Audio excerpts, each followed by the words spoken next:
नमस्कार, नमो नारायण। गीता दैनिक दैनिक के अंदर आज हम प्रवेश कर चुके हैं 156वें दिन पर। 156वें दिन में आज हम जिन दो श्लोकों का पाठ करने जा रहे हैं वो हैं 20वां और 21वां श्लोक, अध्याय 7, ज्ञान विज्ञान योग। आइए पहले श्लोकों का पाठ करते हैं।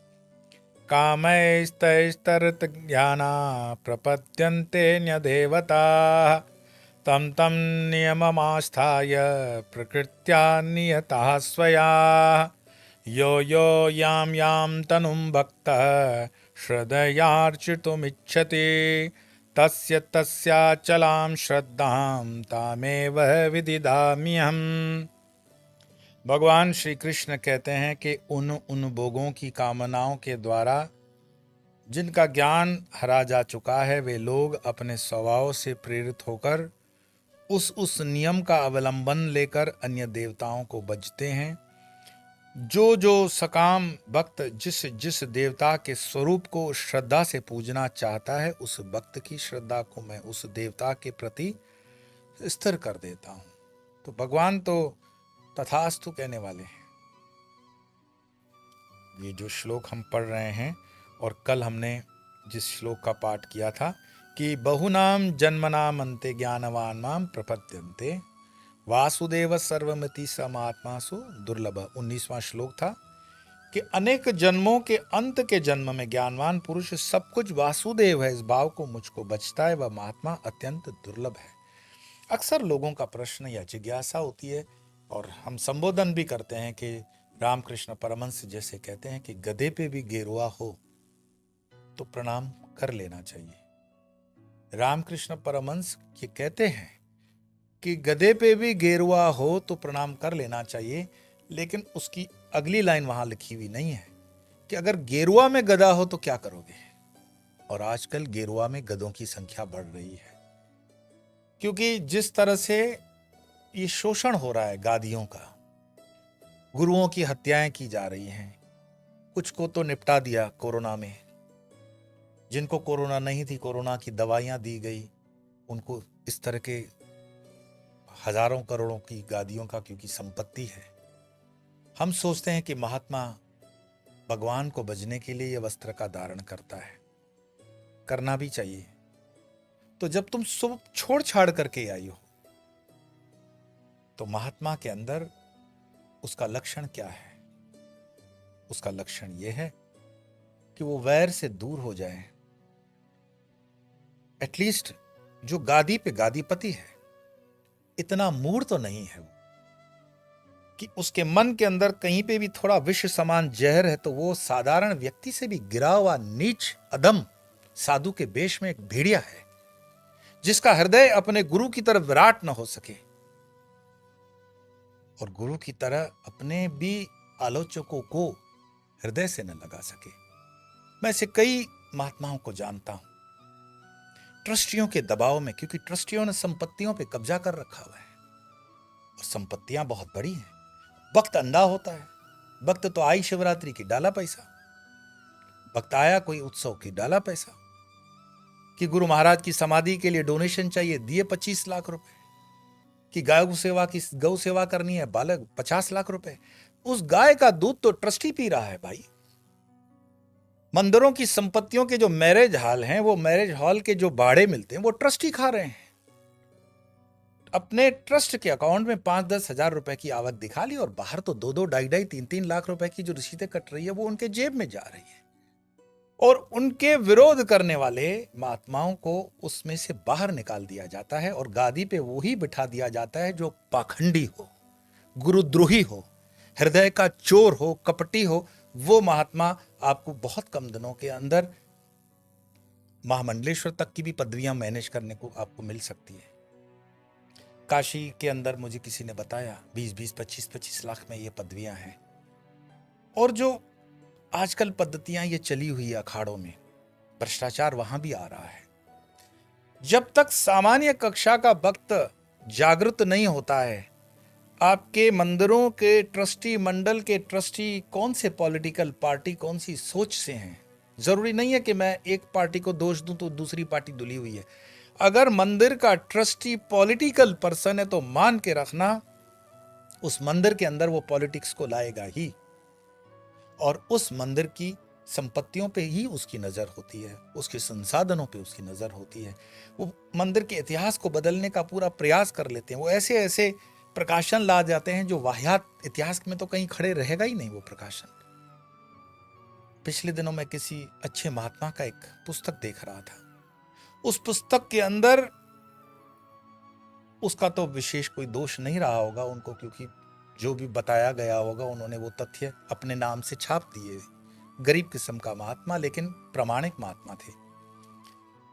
लेकिन उसमें बाकी के जो गुरु परंपरा के तथ्य लिखे गए थे, इतने विवादास्पद, इतने घटिया और इतने नीच स्तर के लिखे हुए थे कि उन महात्माओं के नाम पे तो शोभित नहीं होंगे। और जरूरत पड़ी तो मैं उस पर विशेष एक एपिसोड बनाऊंगा, नाम लेकर के बनाऊंगा।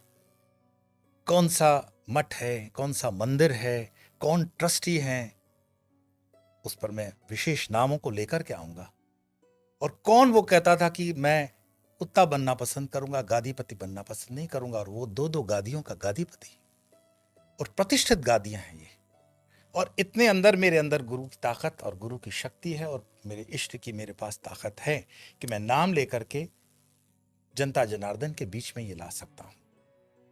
फिर भी जब हम गीता के मंच से गीता का पाठ करते हों तो हमें यह समझना पड़ता है कि यहाँ भगवान जिसको कह रहे हैं कि उन भोगों की कामनाओं के द्वारा जिनका ज्ञान हरा जा चुका है, वे लोग अपने स्वभाव से प्रेरित होकर उस नियम का अवलंबन लेकर अन्य देवताओं को भजते हैं कि जो भक्त जिस जिस देवता के स्वरूप को श्रद्धा से पूजना चाहता है, उस भक्त की श्रद्धा को मैं उस देवता के प्रति स्थिर कर देता हूं। यहां जिनकी विवेक शक्ति अर्थात सत असत का प्राथक्य करने वाली बुद्धि का सामर्थ्य नष्ट हो गया है, वे मीमांसक आदि सकाम पुरुष दूसरे देवताओं की उपासना करते हैं। तो उनको सहारा लेना पड़ता है, क्योंकि आपने पाखंड किया तो पाखंडियों का सहारा लेना पड़ेगा। इस मोह में ही उनके अनेकों जन्म बीत जाते हैं।